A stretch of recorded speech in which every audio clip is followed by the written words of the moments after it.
One of the strongest condemnation and dangers of alcohol is revealed in Proverbs chapter 23. It actually gives us 10 dangers or consequences of the abuse of alcohol in the Old Testament. Let's look through them. Proverbs 23 verse 29. Who has woe? Who has sorrow? Who has contentions? Who has complaints? Who has wounds without cause? Who has redness of eyes? We see already 5 dangers, 5 consequences of, in the Old Testament, abuse of alcohol. Number 1 is the sorrow. People who abuse alcohol, people who consume alcohol, experience sorrow. It's seen that people are lost after they're turning to alcohol. We see again and again this is happening to people, is they become angry, they become rebellious, they become violent, and often it leads to divorce, abuse, and neglect of those who are near and to those who are dear. People experience sorrow. The second thing we see in this verse that alcohol does is it creates contention. It creeps into one's happy, thriving family and relationship. Something happens. Fighting, arguing, violence begins to come into the family. I've stayed in hotels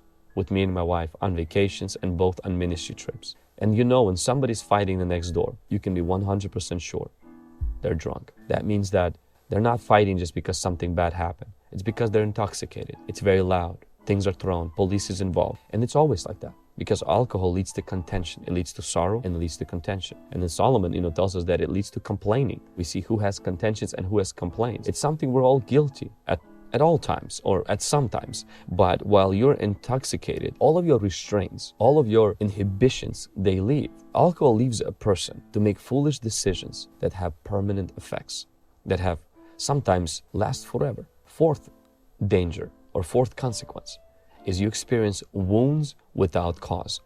It's associated with the huge death toll that alcohol produces. For example, from car accidents, murders, homicides, domestic accidents, people who do very bad things under the influence of alcohol. And I don't have to tell you that you see that on the road. People who drove intoxicated, people who in the whole state of intoxication, they killed somebody. Most people who lose their virginity, they do it under the influence of alcohol. It helps them to go into other sins. People who even commit crimes a lot of times, they're tipsy. They're I call them sipping saints, because some of them still claim to be Christian, and they're people who are under influence of alcohol. Redness of eyes, number 5. It's associated with mental anguish. It's when one weeps or lacks sleep, their eyes are red. Sadly, people are drinking today to find happiness, and at the end, they are the ones that have the least of that happiness. While we may have fun while drinking and partying, the joy is temporary and often forgotten. If we dive a little bit further into book of Proverbs 23, verse 32, it says, "At last it bites like a serpent." So it speaks of alcohol, and it stings like a viper. That means a viper, a serpent, releases poison. Number 6 is that alcohol is really a poison in your body. Alcohol is associated with something that causes 7 cancers, in addition to high blood pressure, depression, and dementia. Why do people vomit after a lot of drinking? Their stomach has more sense than their brain to get rid of the toxin. The same thing as it happens with food poisoning. Why do you throw up when you get drunk? Because it shows your stomach actually has more brains than your brain. Your stomach gets rid of toxin. The Bible talks about it.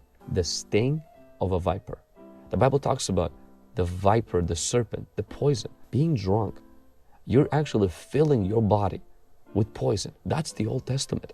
We haven't got to the New Testament yet. Chapter 23, verse 33 of Proverbs. Your eyes will see strange things, and your heart will utter perverse things.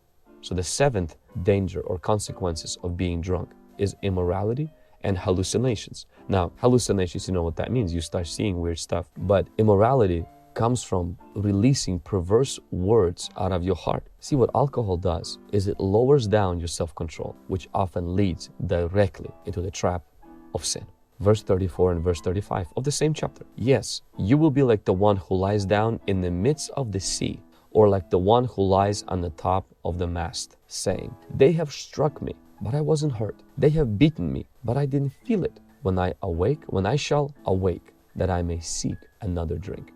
You become unstable when you abuse alcohol. You become like seasick. You can't talk straight, you can't walk straight, you can't think straight. Number 9, your senses become dulled. It says, "They struck me, I didn't feel it." you literally lose your sensitivities. You lose your convictions. You lose the sensitivities that God has given you to be able to operate as a human being. You dull your senses. And number 10 is alcohol is extremely addictive. Have you noticed how Proverbs 23 ends with, "And when I shall awake, that I may seek another drink." You may say that, oh, this is the last one. That's not how it happens. The Chinese proverb says, first the man takes a drink, and then the drink takes the man. The drink takes the man. It takes over you. You become addicted.